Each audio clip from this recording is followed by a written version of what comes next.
wabarakatuh. Selamat siang, salam sejahtera untuk kita semua. Saya Dr. Eva Niamuzi Silawati, SPPD KIM Devi Nasim. Saya merupakan staf dan fungsional di Rumah Sakit Dr. Muwardi untuk Divisi Endokrin Metabolik Diabetes. Pada siang hari ini, kita bertemu kembali Sobat Muwardi pada acara Spill the Tea for the Thyroid, yang tentunya pada siang hari ini topiknya juga akan sangat menarik. Nah, kita nggak boleh lupa nih selalu Spill the Tea, selalu menampilkan topik-topik yang akan terlalu terupdate dan juga menarik, dan kita memenuhi kebutuhan dari Sobat Muwardi untuk lebih tahu, paham, dan tentunya akan lebih mengenali lebih dalam terkait apa itu tiroid dan komplikasinya. Pada siang hari ini, topik yang akan kami bicarakan pada siang hari ini adalah bagaimana bentuk kelainan-kelainan tiroid yang melibatkan organ pada mata, yang tentunya Sobat Muwardi harus tahu, dan bagaimana nantinya layanan Rumah Sakit Dr. Muwardi ini memfasilitasi untuk terkait masalah tiroid pada mata ini. Nah, pada siang hari ini saya nggak sendirian Sobat Muwardi, karena saya ditemani oleh senior saya, beliau seorang dokter dan juga seorang singer atau penyanyi yang luar biasa. Keliling kemana aja, Dok? Sudah konser di mana saja, Dok? Ya, beliau adalah Dr. Senyum Indrakila, spesialis mata konsultan, yang nanti menemani saya untuk berbincang-bincang tentang terkait topik kelainan tiroid pada mata ini. Silakan, Dok, mungkin bisa memperkenalkan diri, Dr. Senyum, monggo. Ya, selamat siang.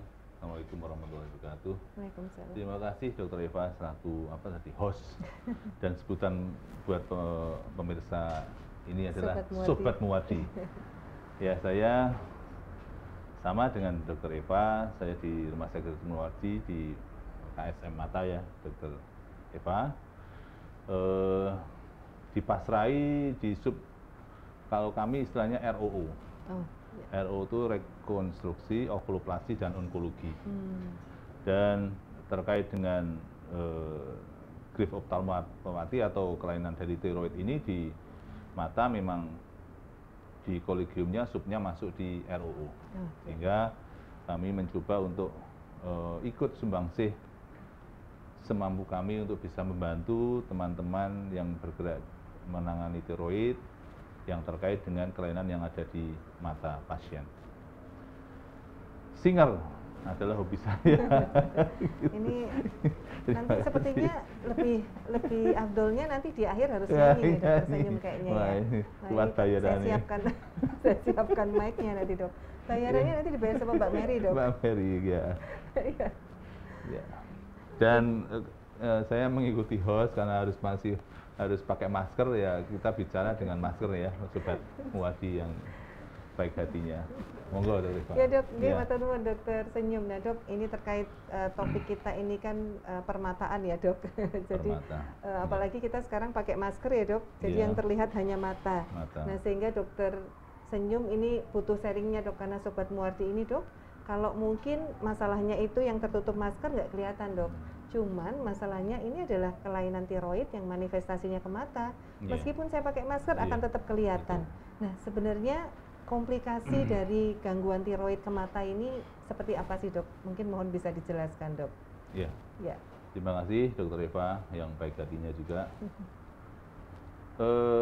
Ya, kebetulan masker itu menutupi hidung dan mulut. Dan alhamdulillah mata itu, yang istilah kami, mata itu menjadi jendela dunia. Jendela dunia, dengan mata itu segala informasi akan masuk ke mind kita. Terkait dengan tiroid, beberapa kasus yang saya temui, ya tidak lain dan tidak bukan, saya kiriman dari teman-teman sejawat juga dari penyakit dalam, yang paling ringan sampai berat ya. Yang ringan karena tiroid itu kan prinsipnya apa ya, Dr. Eva ya, terjadi inflamasi ya. Inflamasi pada autoimun inflamasi, dan kita tahu bahwa mata itu hanya apa ya, bola mata itu terletak dalam suatu rongga, dan rongganya itu tetap. Kalau ini terjadi inflamasi dan pertambahan volume di dalam suatu ruangan yang tetap, maka itu akan sesak. Sesak itu apa ya, Dr. Eva ya? Ya sesek gitu ya. Jadi sehingga sempit. Ya. Sebenarnya ruangannya sama, tapi karena volume yang mengisi itu bertambah, maka akan sempit. Sehingga akan muncul beberapa gejala-gejala yang mungkin terjadi. Yang satu dengan sempitnya itu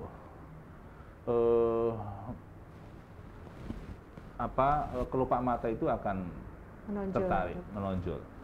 Sehingga yang ringan itu biasanya matanya kering, mata kering karena sulit menutup dengan sempurna. Karena terjadi penonjolan, sesak menonjol, dengan menonjol itu akan kering. Dan karena tidak bisa menutup dengan sempurna, mata itu biasanya akan inflamasi, akan merah. Merah, ada selaput bening kita namanya konjungtiva, konjungtivanya akan merah, bahkan akan bengkak. Itu dari konjungtivanya. Kemudian karena sesak tadi, kita topiknya sesak kali ini ya. Sesak, sehingga otot-otot yang menggerakkan bola mata itu akan ketahan, sehingga pergerakan bola mata kadang-kadang akan terbatas, restriksi. Nah, kemudian karena sesak juga, saraf di belakang bola mata akan kegencet juga, sehingga akan terjadi penurunan fungsi penglihatan, penurunan fungsi melihat warna. Itu bisa terjadi pada kasus-kasus kelainan tiroid. Demikian. Ya. Jadi manifestasinya bisa beragam dengan derajat yang ringan sampai berat ya dok. Nah fase awal itu biasanya yang paling ringan keluhannya seperti apa dok? Kalau yang sudah menonjol mungkin yang berat ya dok. Nah kalau yang ringan apakah mungkin bentuknya hanya sekedar tadi mata terasa kering, kemudian ringan, gitu pandangan kabur atau gimana dok? Yang paling ringan biasanya yang saya jumpai itu seperti penyakit-penyakit autoimun pada umumnya, Sjögren segala itu dok. Jadi matanya sering berair, matanya sering berair karena juga terjadi inflamasi pada glandula lakrimal juga pasti itu, sehingga produksinya akan berlebih sehingga berair. Kemudian fotofobia atau silau, silau juga itu yang ringan-ringan.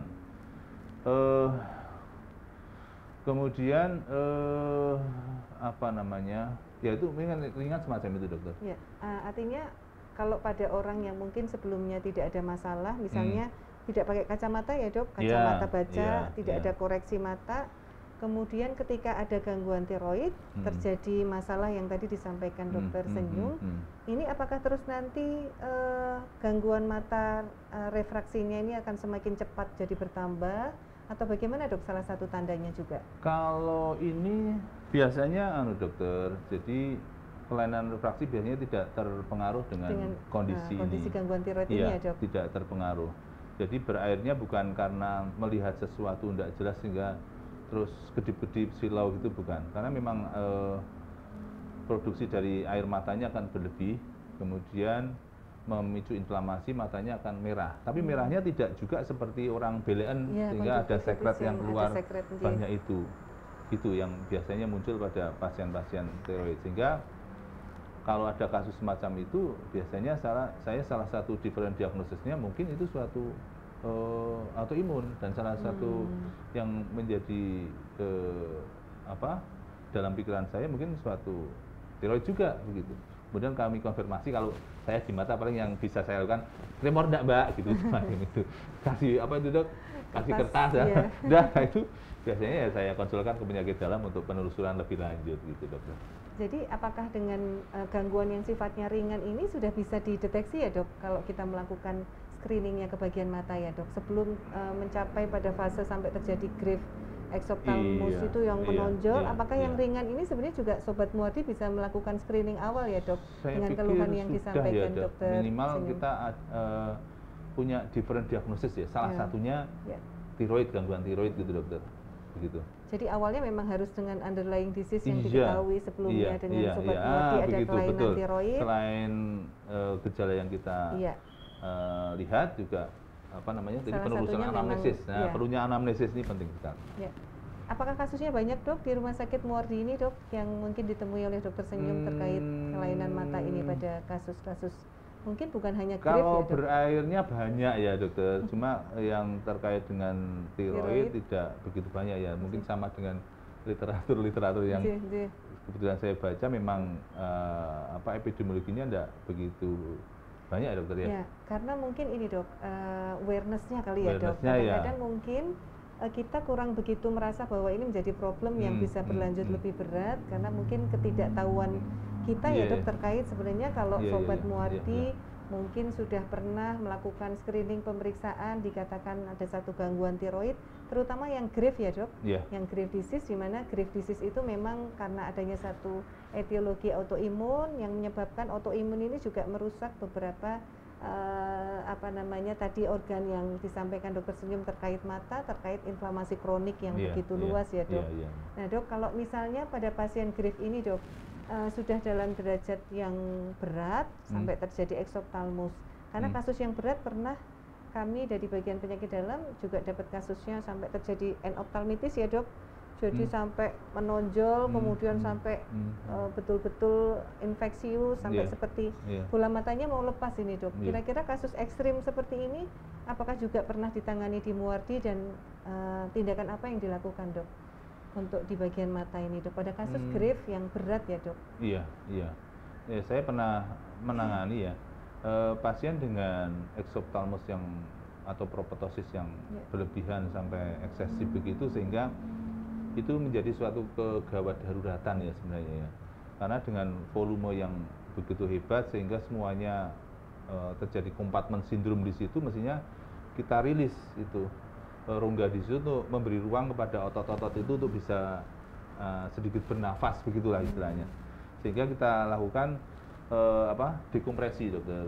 Dekompresi biasanya kita potong di kantus lateral sini untuk memberi ruang di situ dokter. Semacam itu yang pernah saya lakukan, karena ya yang disampaikan dokter Eva sampai bola matanya, kalau bola matanya sudah sampai keluar mesti biasanya itu kerusakan korneanya juga sudah hebat ya, dari mulai keratitis yang hanya bintik-bintik kecil sampai terjadi ulkus, sampai mungkin perforasi ya, sampai itu memang bisa terjadi apa yang disampaikan dokter Eva, endoftalmitis begitu. Dok, bagaimana caranya nih dok, dengan mudah Sobat Muardi mungkin men-screening sendiri ya dok, bahwa oh mata saya ini memang normal, ataukah mulai sudah terjadi penonjolan dok, atau terjadi yang namanya eksoptalmus? Screening mandiri caranya dengan bagaimana dok yang bisa dilakukan? Screening mandiri ya, Sobat Muardi. Iya dokter Eva. Kalau di kami ada alat namanya eksoptalmometer ya dokter ya, untuk menilai tingkat dari proptosis pasien. Jadi dikatakan proptosis itu kalau beda kanan kiri itu lebih dari 2 mili, ada alatnya. Cuma kalau grave disease biasanya dua-duanya menonjol ya dokter, sehingga sangat dibutuhkan deteksi dini di rumah, mungkin selalu dengan ini dok, midline dok, mungkin dengan midline dari mana diukur dengan puncak itu apakah bisa? Iya dok? Bisa aja midline dari kantus lateral sini ke arah puncak daripada kornea gitu. Lebih dari 2 mili ya dok? Iya. 2 mili. Ya, sehingga maksudnya beda 2 mili kanan dan kiri dok. Kalau perbedaan kanan kiri 2 mili. Sedangkan normalnya berapa dok ya untuk tingginya dari kantus lateralis ke puncak palpebra? Setahu saya kalau tidak salah mungkin tidak lebih dari 2 cm ya dok? Iya. Oh tidak lebih. Tidak lebih dari normalnya aja dok? Iya.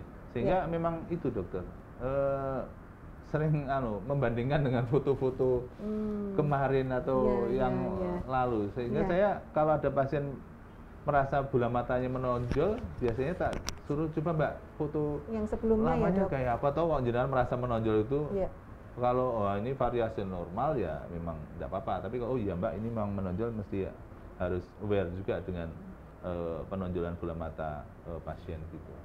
Ya, mungkin yang dianggap menonjol ini mungkin kalau dilihat mungkin dok, lebarnya membuka mata ini mungkin lebih dibandingkan rimanya lebih melotot melotot metutu orang Jawa metutu ya. Jadi memang salah satu Sobat Muardi yang harus juga diketahui, salah satunya tadi ya dok, perubahan-perubahan ini tentunya mungkin biasanya Sobat Muardi suka selfie ya dok. Pas selfie ini mungkin dilihat salah satunya adalah mata ya dok, karena kayaknya mata nggak ikut tertutup masker ya dok. Kalau ketutup nabrak apa-apa ya dok. Sehingga mungkin screening yang bisa dilakukan salah satunya adalah dilihat dari penampakan awalnya, mungkin lebarnya membukanya mata ya dok, yang istilahnya tadi melotot ya dok, atau lebih terbuka lebar. Kemudian Sobat Muardi juga satu lagi dokter, apa dok? ini juga ada juga orang yang demikian, tapi ada juga suatu kelainan karena tiroid juga ya. Kalau tidur biasanya nggak bisa menutup sempurna. Iya. Tapi kalau yang ditanya pasangannya tentunya ya. Karena Dia kalau nggak bisa kitanya sendiri. sendiri, Mbak kalau tidur merem enggak, Mbak? Nggak tahu dok, loh suaminya atau siapa gitu. Iya, jadi memang itu ya dok, Iya. karena posisi eksoptalmusnya Iya, tadi, menonjolnya sehingga- bola mata tadi menyebabkan sampai pada fase seseorang itu tidur, itu Itu nggak biasanya bisa pun juga menutup tidak bisa sempurna. menutup dengan sempurna. Nah itu clue yang menurut saya tambahan yang penting dok untuk Iya, Sobat iya. Muardi, sehingga nanti nanyanya pada yang tidur sebelahnya ya dok, Iya. tolong liatin Iya, mata saya bisa iya, nutup iya. sempurna atau tidak. Kemudian tadi mungkin dengan palpasi atau dipegang ya dok, adakah satu mungkin yang terkesan mungkin tidak seperti biasanya seperti atau tekanan yang biasanya. begitu kuat pada mata, yang tentunya Sobat Muardi Iya, bisa iya. melakukan screening awal sebelum nantinya kalau memang sudah ada riwayat dengan diagnosis Graves' disease atau gangguan tiroid ini, sehingga screening ini nggak boleh dilupakan ya dok, jangan sampai menunggu lebih berat lagi. Dok, kayaknya ini banyak Sobat Muardi yang sudah join dok di acara kita. Iya. Ada pertanyaan dari Mbak Endah Rahmawati nih dok. Izin bertanya dok, untuk gangguan mata pada hipo atau hipertiroid, apa yang ada nodul tiroid dengan hormon tiroid normal juga berisiko terjadi gangguan mata? Nih dok, apakah hanya Graves ataukah mungkin pada maksudnya benjolan tiroid tapi tidak ada gangguan fungsional hiper atau hipo juga bisa terjadi kelainan mata? Maksudnya demikian iya. dok. Ini host kami lebih paham ini ya. Jadi memang aneh dokter. Saya pun kadang-kadang di buku juga demikian Iya. dokter ya. Kalau Graves selalu hypertiroid ya. Tapi kalau Hipertiroid. thyroid eye disease itu memang Kalau yang tidak pada selalu. hipotiroid Bisa jarang dok terjadi kelainan mata. Euthyroid ya. Iya. Euthyroid ada juga yang Betul. Jadi mungkin saya sedikit tambahkan Iya, ya dok. nah Jadi ini. Mbak Endah ini mungkin pada gangguan tiroid ini dibedakan menjadi dua Mbak Endah. Jadi ada yang namanya gangguan anatomi struktural berupa ada benjolan di leher, ada yang disebut sebagai gangguan fungsional tiroid yang kita sebut sebagai hipertiroid Iya. atau hipotiroid. Iya. Dan kadang-kadang dua-duanya terjadi. Nah, kelainan mata yang terjadi karena gangguan tiroid terutama adalah gangguan tiroid yang dengan kelainan fungsional Mbak Fungsional, Endah. ya. Jadi kelainan fungsional apa yang paling sering terjadi adalah terutama pada kelainan fungsional yang bentuknya hipertiroid. Iya. Karena di mana kalau hipertiroid itu paling sering pada kasus terutama Graves' disease, di mana tadi kaitannya etiologi karena proses autoimun, yang inilah yang menyebabkan tadi inflamasi yang berlebihan yang akhirnya merusak beberapa sel saraf maupun secara organik maupun otot-ototnya yang bisa menyebabkan manifestasi orbitopati atau eksoptalmopati atau gangguan pada mata.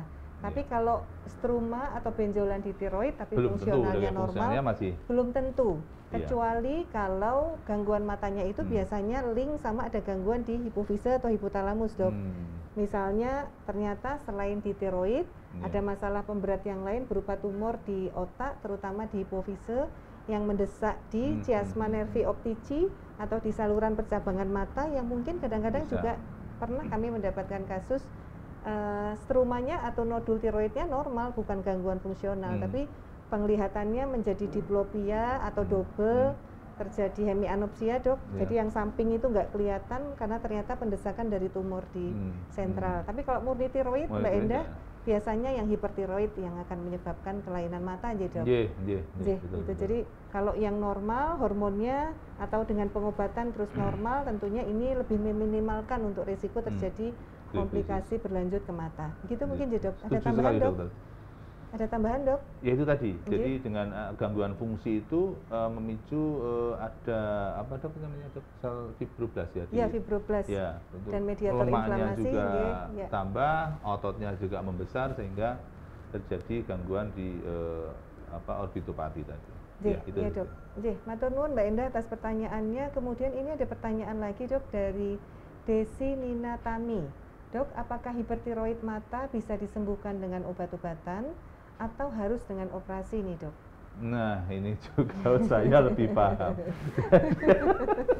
Kayaknya dokter senyum banget ini. Kalau hipertiroid mestinya kalau akan derajatnya ada ringan, ada sedang, ada berat dokter ya. Pakai nospek itu ya dok?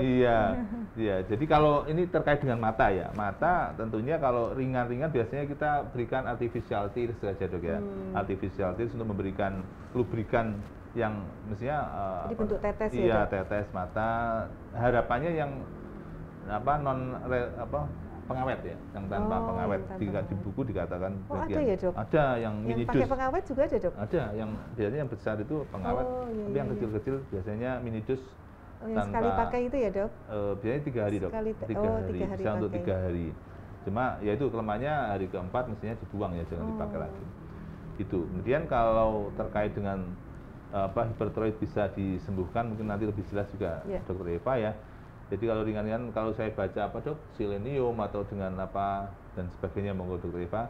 Kemudian kalau dengan operasi tentunya kalau sudah moderat ke severe ya, sedang ke berat ya, sehingga harus dilakukan dekompresi, harus dilakukan operasi enukleasi, Dok, levatornya karena terjadi sehingga nggak bisa turun ke bawah, menutup sempurna, harus dioperasi. Kemudian ada strabismusnya, harus dilakukan julingnya, itu harus dikoreksi, dioperasi, demikian. Ya. Jadi tidak semuanya ya, Dok, harus dioperasi. Iya, tidak semuanya. Tentunya ada kondisi-kondisi khusus yang memang mengindikasikan bahwa untuk dilakukan tindakan operasi ya, Dok, atau invasif tadi. Tapi tidak semuanya, selama tidak ada masalah yang tadi disampaikan oleh Dokter Senyum. Kemudian kalau terkait hipertiroid mata, apakah bisa disembuhkan dengan obat? Tentunya memang idealnya adalah hipertiroid ini dikontrol dengan baik, sehingga secara fungsional tiroidnya menjadi normal atau eutiroid, sehingga efek-efek yang mensupresi atau merusak terkait organ mata ini juga bisa direduksi ya, Dok.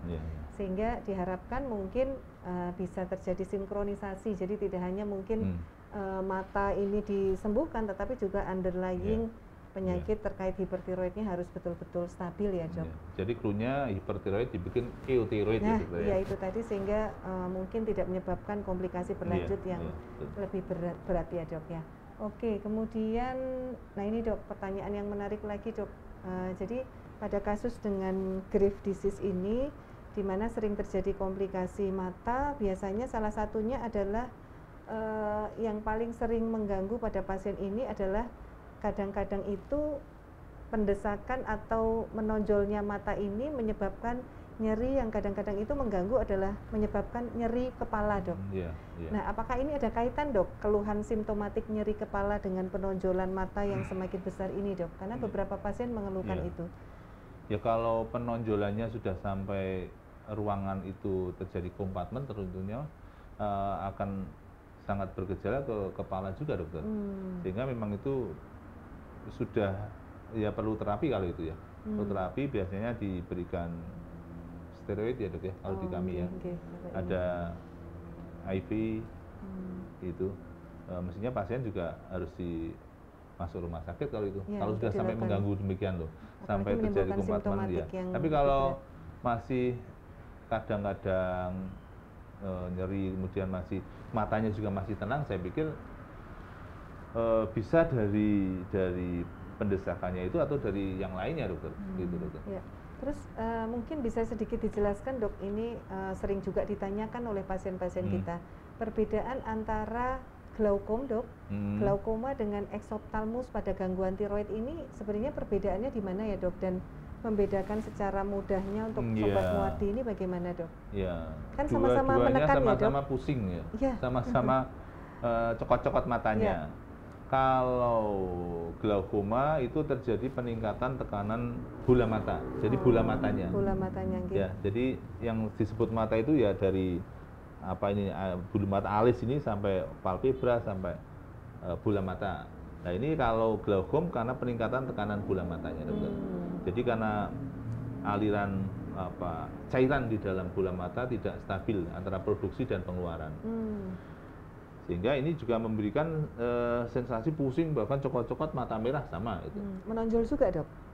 Bola matanya tidak menonjol, kecuali pada anak-anak ya, pada bayi, karena dindingnya belum kuat sehingga terjadi enlargement pemberitaan. Tapi kalau dewasa biasa tidak menonjol. Nah, pada Dok, satunya tiroid ya? Tiroid itu kembangnya karena ruangan di samping kanan kiri bola matanya yang penuh, sehingga ruangan itu penuh oleh lemak, oleh pembesaran hipertrofi otot di situ, sehingga ruangannya penuh menekan kanan kiri, otomatis juga memberikan sensasi nyeri dan pusing tadi. Ya ternyata berbeda ya Sobat Muardi ya. Iya. Jadi ternyata ada istilah glaukoma yang Sobat Muardi mungkin sering steroid dengar. Mungkin kalau di tekanan tonometer normal begitu. Oh gitu, malah iya. Tekanannya kadang-kadang normal ya Dok? Karena ini nyerinya bukan karena bola matanya tapi di sekitar bola mata. Sekitar bola mata yang ini ya. Tadi sudah dijelaskan, jadi Sobat Muardi, dua hal terkait glaukoma dan eksoptalmus karena gangguan tiroid ini berbeda.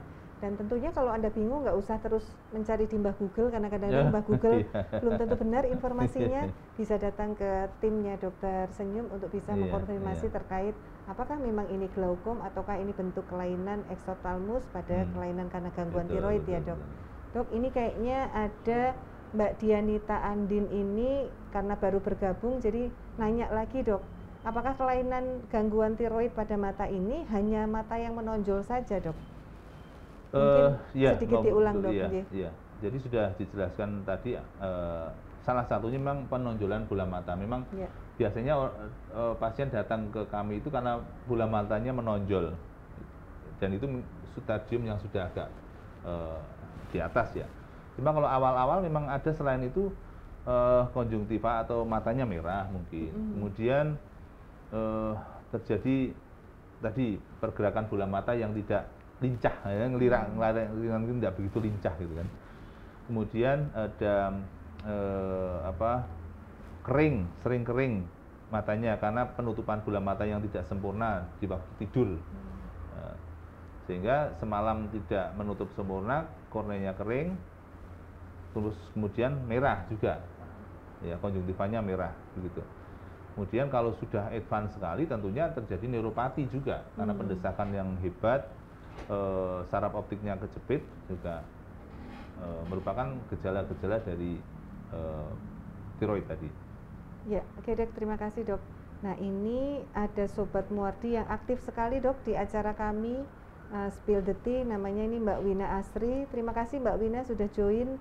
Pertanyaannya adalah, Assalamualaikum Dokter Senyum, saya penyintas autoimun dengan SLE Dok. Kebetulan beliau rutin pasien di sini Dok. Dengan mungkin pernah ketemu juga sih. Mungkin pernah ketemu dengan Dokter Senyum juga ini pasiennya Dokter Senyum. Selain SLE, beliau juga Sjögren syndrome, kemudian rheumatoid arthritis, di mana akhir-akhir ini keluhan Mbak Wina adalah mata saya sering berair, sembab, bahkan sampai bengkak Dok. Seringnya di pagi hari terutama. Kemudian setelah ditetesi dengan sendositrol mungkin ya Dok? Jadu ini. Sendositrol atau sitrol ya? Mungkin pastinya sitrol ini. Iya Dok, sendositrol. Anjuran dari dokter membaik, tetapi sering kambuh Dok. Untuk mengatasi kekeringan mata yang saya rutin pakai mini dose sendo high loop, dan pandangan sekarang agak kabur dong, dan lihat kadang double. Apakah itu murni dari Sjögren syndrome-nya? Apa ada inflamasi terkait pada keluhan mata ini Dok? Monggo Dok, mungkin kemarin nggak sempat edukasi panjang kayaknya Dok saat di Poli, karena pasien Dokter Senyum banyak kali ya. Monggo Dok dijelaskan. Ini SLE ya Dok kita? Iya, SLE. SLE dan tidak menyinggung dia tiroid apa bukan ya Dok ya? Sepertinya enggak ya? Enggak, ini autoimun. Iya. Ya memang coba Mbak dari atas tadi ya tua banget kok.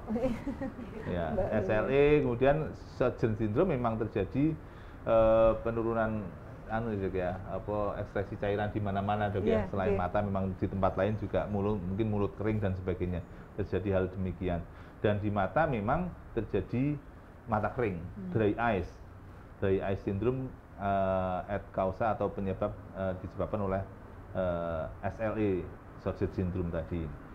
Kemudian setuju tadi sudah dipakai Hyaloob ya. Kemudian dikatakan tadi kok ada sendositrol. Ya saya tidak bisa komentar, mungkin Dokter Agus melihat saat itu ada inflamasi di situ ya, sehingga perlu antibiotik dan steroid. Kalau itu kan kalau tidak salah nulis atau apa, sitrol, nah, sitrol ya Mbak Wina ya. Kali ya. Tapi kalau yang itu mestinya tidak bisa dipakai terus menerus ya. Dan yang yang bagus memang karena sudah terjadi penurunan fungsi cairan di situ ya. Apa itu ditambah apa? Jadi pandangannya sering kabur, double itu Dok. Terus apakah ini murni surgeonnya atau proses inflamasi atau apa dok ini? Ya, prinsipnya ini memang harus periksa lebih lanjut. Ya. Cuma kalau double, kita banyak cairan atau kering itu juga sedikit banyak akan mengganggu efek cahaya yang masuk ke dalam retina kita. Itu juga bisa menimbulkan double. Cuma doublenya itu mungkin kalau dikucek-kucek basah dia akan clear lagi gitu. Tapi kalau terkait dengan topik hari ini ada tiroid, biasanya doublenya terus-menerus. Posisi primer gitu, kalau yang berat primer ya tetap double, melihat objek double. Memang kalau awal-awal di posisi doublenya saat melihat ke bawah atau ke atas saja salah satunya. Cuma kalau sudah berat, biasanya double dirasakan dalam segala posisi dokter. Kalau yang thyroid eye disease. Tapi kalau yang karena Sjögren syndrome, ya doublenya kaburnya sesaat saja. Cuma saya dokter, kalau SLE biasanya juga ada terapi steroid ya, betul ya? Imunosupresan yang diberikan kombinasi biasanya. Ya, biasanya kombinasi. Salah satunya steroid. Dan memang itu buah simalakama juga dokter ya. Di kami si steroid juga bisa menginjus ke terjadinya katarak, terjadinya glaukoma.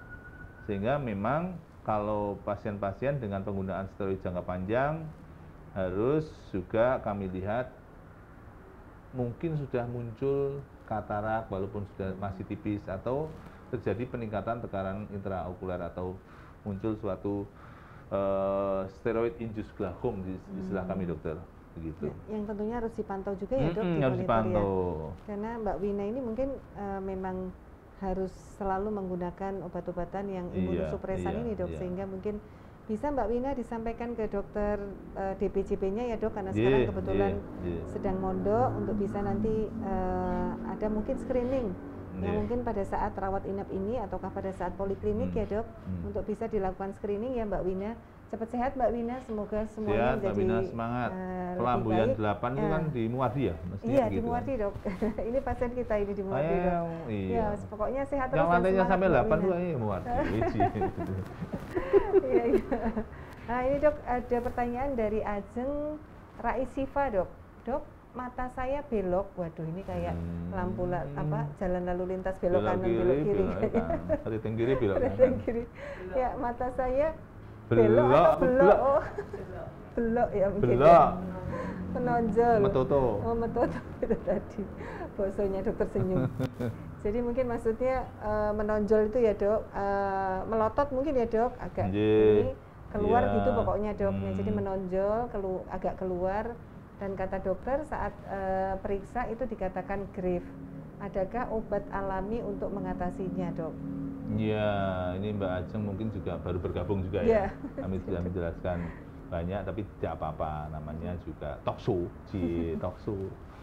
Talkshow-nya Muadiri, sabar, selalu mengulang, siap selalu mengulang. Ya. Kalau sudah dikatakan grave, tentunya harus ya Mbak, komprehensif ya. Mata juga diperiksakan, terus deteksi hormonnya juga dok, T3 setahu saya T3 T4 gitu ada. Mungkin ada lagi dokter Eva yang periksa itu juga harus dilihat tinggi ya, dibikin normal. Kalau istilah obat alami ini dok ya? Saya pikir kalau sudah didiagnosis grave oleh dokter panjenengan ya enggak bisa dokter ya, alami. Maksudnya herbal mungkin herbal gitu ya? Herbal ya, saya enggak belum ada penelitian ke situ Mbak Ajeng yang mungkin karena ini proses autoimun ya, permasalahannya adalah genetik faktor yang tentunya itu tidak bisa dirubah ya dok. Sehingga untuk mengontrolnya pun juga memang ada beberapa suplementasi makanan dok yang bisa mendukung agar autoimun tiroidnya ini menjadi stabil, tapi pun itu bukan menjadi pengobatan yang utama Mbak Ajeng. Jadi tetap kalau memang grave-nya ini dengan gangguan hormon, dengan hipertiroid, tentunya Mbak Ajeng harus periksa ke dokter, ke internis, terutama atau endokrin, untuk bisa membuat hormon ini menjadi stabil atau normal, sehingga nantinya menonjolnya mata ini tidak menjadi semakin berat ya dok. Dan tentunya apakah ada pengobatan khusus mata? Tadi sudah disampaikan dokter Senyum. Kalau keluhannya itu spesifik lokal pada mata, tentunya akan ada beberapa pengobatan topikal ya dok? Topikal, tetes yang akan mata, bisa diberikan. biar tidak kering gitu Mbak, yang kalau masih ringan-ringan gitu. Ya, kecuali pada kondisi yang sangat derajat sangat berat ya dok, yang tadi kami contohkan sampai menonjol, kemudian merah, sampai banyak sekret yang sangat mengganggu sekali, dan tentunya ini membutuhkan penanganan yang sifatnya khusus ya dok, sampai pada intervensi. Begitu Mbak Ajeng, semoga puas dengan jawabannya. Apakah ada lagi? Ini ada dari Dara Novera dok. Maaf dok, kalau infeksi otak apakah mata akan membengkak juga? Infeksi otak, apakah mata memberat juga dok? Mungkin maksudnya sepertinya tidak ya dok. Kalau infeksi mungkin lebih ke arah mungkin meningitis, lebih di selaput-selaputnya kalau itu infeksi yang di otak sepertinya ada mungkin penambahan cairan. Penetrasi infeksi mungkin dok? Infeksi ya. Infeksi otak dok. Kalau di mata biasanya terjadi papilodem, tapi tidak membengkak menonjol kayak tiroid sih. Matanya biasanya masih normal gitu.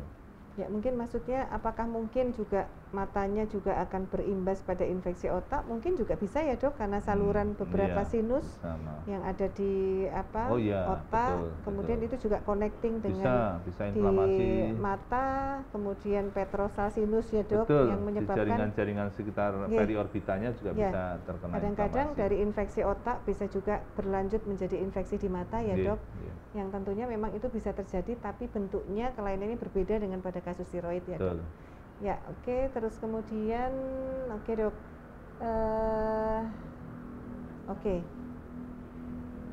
presentasi, silakan dok. Kira-kira ada gambar-gambar dok yang mau ditampilkan dok?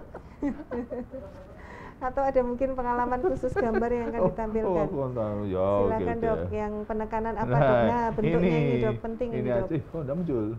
Ada dok? Ya, ini ya sobat. Bukan Sobat Ambiar Mbak Mary, Sobat Muwardi. Saya biasa goyang Mas. Ya ini biasanya begini ya Sobat Muwardi, biasanya matanya ini yang sudah yang disebut melotot tadi. Iya melotot ya. Cuma melotot ini juga harus diwaspadai ya. Mungkin memang ada orang yang non sewu ya minus tinggi, itu kadang-kadang bola matanya juga besar, melotot juga. Tapi tentunya melototnya variasi normal, maksud saya begitu. Tidak ada gejala-gejala lain seperti matanya jadi merah, kemudian ini kelopak atasnya itu istilah kami retraksi ya, jadi ketarik ke atas begitu. Sehingga ini waktu tidur biasanya nggak bisa menutup sempurna, sehingga korneanya akan kering begitu. Gejala-gejala. Kemudian apa dok? Ini gejala-gejala yang biasanya muncul tarikan, kemudian kelopak mata yang tertinggal waktu melirik ke bawah, bengkak merah sama dengan gambar tadi, juga menonjol sama. Mungkin itu yang bisa saya sampaikan. Oke dok, jadi Sobat Muwardi jadi paham nih setelah ditampilkan gambarnya oleh Dokter Senyum bahwa ternyata bentuk yang disebut sebagai eksoptalmus atau menonjolnya mata pada kasus tiroid itu adalah seperti ini, yang tentunya itu bukan karena melotot karena melihat duit ya dok. Itu namanya mata duitan ya dok. Atau melotot karena melihat cewek cantik atau cowok ganteng, tapi ini melototnya memang betul-betul khas pada kasus eksoptalmus pada Grave, yang memang disertai adanya satu penonjolan bola mata yang keluar ya dok. Yang itu tentunya harus diwaspadai oleh Sobat Muwardi terkait, karena ini tidak boleh dibiarkan karena bisa berlanjut pada sampai kondisi yang lebih berat tentunya dok. Mungkin Dokter Senyum bisa menyampaikan satu pengalaman yang berkesan khusus penanganan pada kasus mata pada gangguan tiroid dok mungkin. Iya, tentunya pengalaman yang saya dapat karena pasiennya itu berobatnya holistik ya, tidak hanya ke mata saja. Setelah di matanya masih ringan sih pasiennya, sehingga kami kasihkan artificial tears, kemudian kalau malam sebelum tidur disalep dulu, salep karena tidak bisa menutup sempurna, itu harus basah selama dia tidur, tentunya dikasih salep terus tidur gitu. Sebenarnya lebih bagus pada kondisi kelainan mata pada tiroid ini, lebih bagus sediaan yang tetes atau salep ya dok yang sering dipakai? Tetes manakala kita bangun.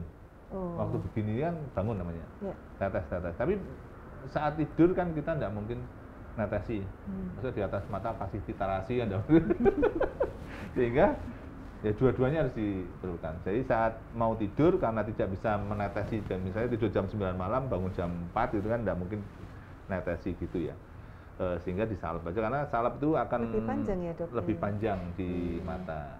Nah, malam misalnya ngelilir sholat malam atau tahajud jam berapa mau tidur lagi ya disalep lagi gitu, sehingga karena kita itu nggak sadar dokter, berkedip itu semenit itu berapa dokter Eva? Nggak pernah menghitungkan, ya kira-kira 12-15 kali, sehingga kalau kita nggak berkedip aja sebanyak itu ya nanti akan kering, termasuk tidur itu kan nggak menutup sehingga terbuka, sehingga harus ada tetes, ada salep.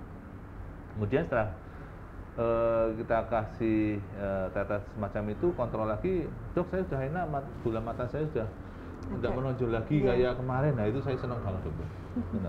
Jadi dokter ya dok ya, kita itu senang kalau pasien sembuh itu senang loh. Dikira terus dokter nolot gitu gitu, enggak ya, enggak. Jadi itu pengalaman yang saya rasakan. Jadi memang kasusnya tidak banyak, tetapi bukan berarti mungkin tidak ada kasusnya ya dok. Tapi kebanyakan wanita ya dok ya, betul ya? Memang, karena memang paling sering pada wanita, terutama usia reproduktif dok. Jadi masih usia dengan menstruasi yang aktif, itu sering terjadi. Pada usia lanjut jarang dok, kelainan Graves ini terjadi. Cuman kami ada sedikit ya mungkin 2 atau 3 kasus yang pada usia lanjut, tetapi pada saat mudanya memang sudah pengobatan dok, dan pada saat ini sampai dia usia lanjut pun masih dengan pengobatan. Jadi bukan yang ditemukan pertamanya pada usia lanjut, tetapi memang ditemukannya pada saat usia reproduktif atau usia muda. Jadi memang harus hati-hati Sobat Muardi, memang prevalensinya pada wanita itu lebih tinggi dari laki-laki, tetapi laki-laki juga punya potensi yang sama, yang tentunya kelainan mata ini juga menjadi satu hal yang penting untuk dilakukan screening dengan baik. Deteksi awal jauh lebih baik ya dok, untuk mencegah risiko-risiko yang lebih berat lagi. Terus merokok dok, itu juga dok ya? Ya bisa dok, merokok, menjadi satu faktor yang memperberat juga untuk jadi pada kalau sudah punya Graves ya jangan, mestinya berhenti merokok, saya baca begitu. Mestinya dok, tapi susah itu dok, satu faktor yang beberapa pasien mengatakan itu berat kalau misalnya salah satu obatnya dokter, ada nggak dok dokter jadi obat anti rokok atau obat tidak doyan rokok, itu kalau ada pasien mau itu dok, pada beberapa kasus. Ya, rokok dan istirahat itu paling susah dok ke pasien. Obat mungkin rutin, ibu banyak istirahat, nah itu dok saya nggak bisa kalau istirahat dan masih begini-begini gitu. Terutama yang orang-orang yang sibuk dengan pekerjaannya ya dok. Betul. Ya, dari Sobat Muardi sepertinya sedang mungkin menyambi karena dengan kegiatan yang lain nih dok. Nah terus kemudian ini ada pertanyaan lagi nih dok, Mbak Francisca Lila, dok kira-kira perawatan yang seperti apa yang dilakukan di rumah pada penyakit mata tiroid dok? Jadi tentunya kalau Mbak di rumah diapakan ini dok? Francisca Lila ini masih di rumah, tentunya derajatnya mungkin masih ringan dok ya. Sehingga kalau khusus mata, tentunya jaga mata biar tetap basah. Ya, normalnya kan mata kita itu basah. Tapi basah tidak banjir loh ya. Kalau banjir ya masalah juga. Jadi diproduksi, membasahi, hilang lagi begitu. Sehingga seperti tadi yang disampaikan Mbak siapa tadi, Mbak Bina, sehingga perlu artificial tears tetes mata every day. Ya. Maksudnya sekitar berapa ya, 3-4 jam tetes, 3-4 jam tetes begitu. Itu untuk menjaga mata tetap basah, kornea tetap bagus gitu, nggak terjadi iritasi pada kornea Mbak Francisca Lila. Yang lain tentunya juga obat-obatan mungkin dari penyakit dalam juga harus diminum juga ya. Kalau tetes mata saja kurang holistik, harus pengobatannya harus holistik begitu. Apakah ini penting dok pada kondisi eksoptalmus karena gangguan tiroid ini, seperti pakai kacamata, bukan kacamata alat bantu baca, kacamata untuk vision hitam itu boleh lebih baik ya, karena boleh biru sesuai dengan bajunya ya dok, disesuaikan dengan baju dan topi. Baju dan topinya. Jadi itu juga mungkin bisa disarankan juga ya dok, terkait mengurangi kontak resiko dengan debu yang masuk, karena kan eksoptalmus ini membuat bola matanya selalu terbuka ini, yang menyebabkan mungkin debu juga iritasi. Cahaya yang masuk di mata juga besar sehingga perlu dikasih filter gitu ya, kasih kacamata. Sehingga Sobat Muardi bisa tetap bergaya nih Dok dengan aksesoris yang dibuat, tapi sebenarnya itu juga untuk tujuan terapi mengoptimalkan risiko-risiko yang terjadi pada mata. Dan di tempat kita Dok, Rumah Sakit Dr. Muardi, fasilitasnya sudah sangat memadai ya Dok untuk pelayanan mata pada kasus-kasus tiroid ini ya Dok. Sehingga Sobat Muardi nggak boleh sungkan dan juga mungkin nggak usah bingung kemana-mana. Untuk bisa melakukan screening ini pun juga bisa dilakukan di Rumah Sakit Dr. Muardi. Di polikliniknya adalah poliklinik mata di lantai 2. Ada banyak timnya ya Dok. Berapa tim di mata Dok? Dokter spesialis mata di sini. Ada 8 ya. Cukup banyak di Rumah Sakit Muardi, dan beliau tidak sendiri, artinya Sobat Muardi tidak usah takut antri terlalu lama ya Dok, karena kami mempunyai dokter-dokter ahli mata yang sangat kompeten dan cukup banyak sehingga akan bisa memfasilitasi kebutuhan Sobat Muardi untuk terkait screening mata akibat gangguan tiroid ini. Ya, terus kemudian mungkin ada tambahan informasi apa Dok yang mungkin bisa di-sharingkan juga ke Sobat Muardi? Terkait dengan tiroid? Ya, terkait tiroid pada mata ini Dok. Ya, mungkin ini jadi resume gitu ya? Resume ya. Jadi Sobat Muardi yang sudah didiagnosis mengalami kelainan hormon tiroid, ya khawatir tapi tidak usah berkecil hati, ya tetap diobati, tetap dijaga, khususnya mata dijaga tetap bisa melihat terangnya dunia ini dengan baik, tentunya dengan memanajemen dari mata pada pasien penderita tiroid agar tetap basah, selalu diberikan tetes mata yang tanpa pengawet tentunya, untuk menjaga mata biar tidak kering, kornea tetap baik, walaupun bola mata agak menonjol tapi mata tetap basah gitu, sehingga dapat melewati hari-hari tetap tersenyum gitu. Ya, sesuai dengan nama dokter senyum. Maksudnya itu tadi. Sesuai dengan namanya beliau yang selalu senyum dan selalu bernyanyi di mana-mana Dok. Apakah mau bernyanyi juga Dok? Ya, terima kasih dokter senyum. Jadi memang tadi kita sudah panjang lebar sekali menyampaikan cukup banyak bahwa ternyata topik-topik sebelumnya kita sudah membahas, sepertinya ini sudah mulai dari ujung kepala, ujung kaki, manifestasi pada gangguan tiroid. Kita sudah lengkap Dok di Spill Detik ini, jadi Sobat Muardi nggak boleh untuk terlewat setiap minggu ketiga pada hari Rabu atau Kamis, terutama pada pukul 1 atau 13.00 Sobat Muardi untuk bisa join lebih banyak tahu tentang gangguan tiroid. Dan salah satunya kita sudah banyak diberikan ilmunya oleh dokter Senyum, spesialis dan mata. Dokter Eva. Saya sebagai pengantar atau hostnya yang mendampingi beliau untuk terkait Sobat Muardi menambah lagi wawasan bahwa ternyata mata ini menjadi satu hal yang juga penting, jendelanya dunia untuk menikmati dunia ya Dok, untuk bisa menikmati apa yang ada di depan kita dengan mata yang sehat tentunya. Dan gangguan tiroid ini bukan hanya dengan satu modalitas terapi saja, tetapi juga Sobat Muardi harus tahu penyebab utamanya atau penyakit tiroidnya ini bentuknya apa, dan lakukan juga screening tiroid ini dan juga pengobatan ini dengan tuntas tentunya Dok. Jangan bosan Dok, karena penyakit tiroid ini adalah penyakit yang kronik atau penyakit dengan pengobatan yang cukup lama. Jadi remisi ini sampai 18 bulan Dok, kalau pada grave disease, dan itu pun kadang-kadang masih harus dilakukan pengobatan lagi, sehingga Sobat Muardi yang memang sudah dengan grave disease atau mungkin saudara dengan grave disease harus dipastikan betul dengan happy ya Dok. Dengan happy. Jadi meskipun obatnya harus terus, tetapi ini merupakan kebutuhan yang harus dilakukan, sehingga betul-betul risikonya untuk terjadi komplikasi yang berat termasuk di mata tadi bisa dicegah atau dihindari. Ya, mungkin kalau saya lihat sweeping lagi Dok, ini pertanyaan apakah ada lagi? Sepertinya banyak yang join, tetapi mungkin sudah mulai harus ngetik di depan komputer untuk bekerja kembali Dok, sehingga mungkin banyak beberapa yang menyimak tapi tidak memberikan pertanyaan, tapi sudah cukup banyak tadi yang tanyakan ke acara kita ini. Terima kasih untuk semua Sobat Muwardi yang sudah join, dan jangan lupa Dok, hasil kita ngobrol-ngobrol ini Dok, nanti ini adalah live streaming hari ini yang bisa dilihat kembali di Facebook dan juga YouTube Rumah Sakit Umum Dr. Muwardi. Kemudian jangan lupa Dok untuk like, follow, subscribe dan juga share di akun media sosial kita RSUD Dr. Muwardi di Facebook maupun di Instagram dan juga YouTube-nya.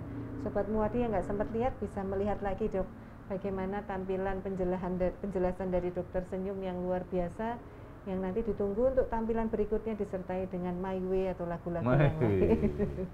Ya, terima kasih Dok. Ya, terima kasih Dok. Nanti perlu ada pengiringnya ya Dok untuk tampilan berikutnya. Betul. Nanti saya harus menyiapkan itu sepertinya untuk mengundang Dokter Senyum.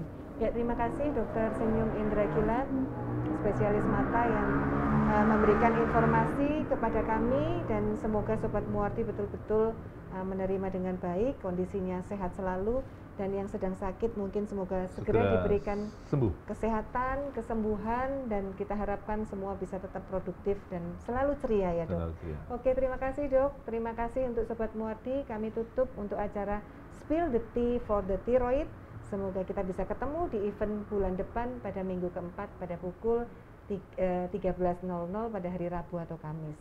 Sampai jumpa Sobat Muwardi. Assalamualaikum warahmatullahi wabarakatuh. Terima kasih. Matur nuwun Dokter.